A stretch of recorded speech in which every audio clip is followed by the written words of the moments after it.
Imagine building the most advanced civilization in history: aqueducts, roads that could make modern contractors weep with shame, laws that still shape courts today, and then gargling with your neighbor's fermented bladder juice like it's kombucha. Rome didn't just use urine as mouthwash.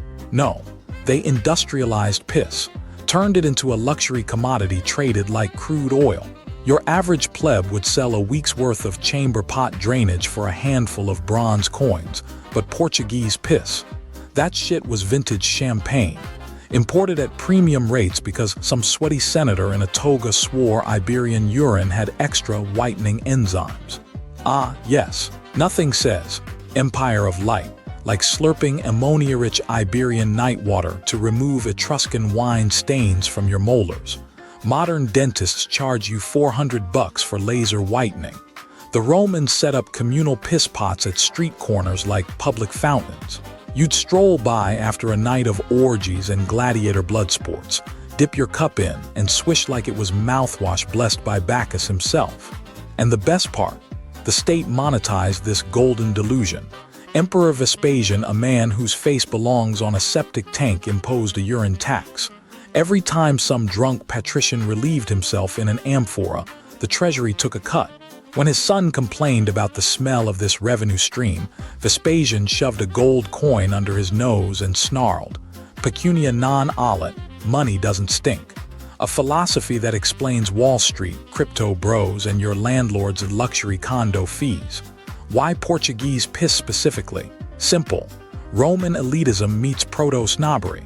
They claimed Lisbon's urine had higher ammonia content because Portuguese sailors ate more salted fish. Absolute barnacle-tier logic.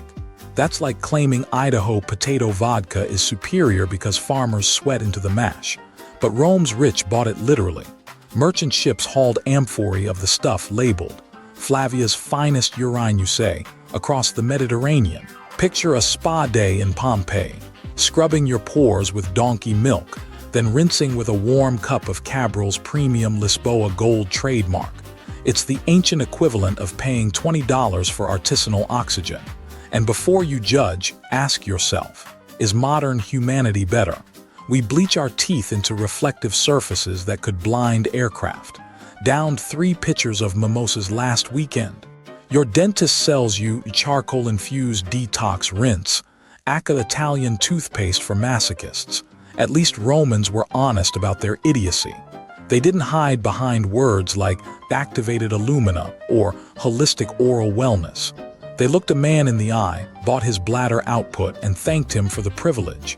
My ex-wife Karen, a woman who unironically bought celery juice from a guy named Moonbeam, once spent $300 on all-natural toothpaste containing crushed pearls. I'd rather gargle Vesuvius Sierra Portuguese piss. At least that came with historical pedigree and free cholera. The real tragedy. 2,000 years later, we're still paying absurd premiums to put poison in our mouths. Only difference is we call it Crest 3D White instead of Flavius's Morning Dew. The fluoride industrial complex is just Vespasian's tax rebranded with a lab coat. So here's your dark comedic moral. Civilization doesn't learn. It just slaps a new label on the same barrel of crazy. You'll always find suckers willing to pay extra for gilded suffering, whether it's fermented urine whitening your incisors or luxury yoga mats made from endangered tree bark. Humanity isn't addicted to innovation. We're addicted to bartering dignity for perceived status. Now, if you'll excuse me, drinking this espresso yanked straight from a civet's colon cost me $50. Tastes like ashes and regret. Wouldn't have it any other way. Dr. Sardonicus surgical edit. Vespasian weaponized bladder relief into a state-sanctioned piss-for-profit scheme. Rome's ammonia-choked public urinals, liquid ATMs. Taxmen calibrated each amphora of Lisbon dockworkers' ale-fueled piss runoff before shipping it for dental brightening. Imagine shareholder briefings. Q2 gains spike 15%.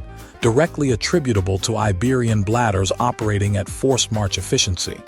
This economic alchemy birthed history's first true liquid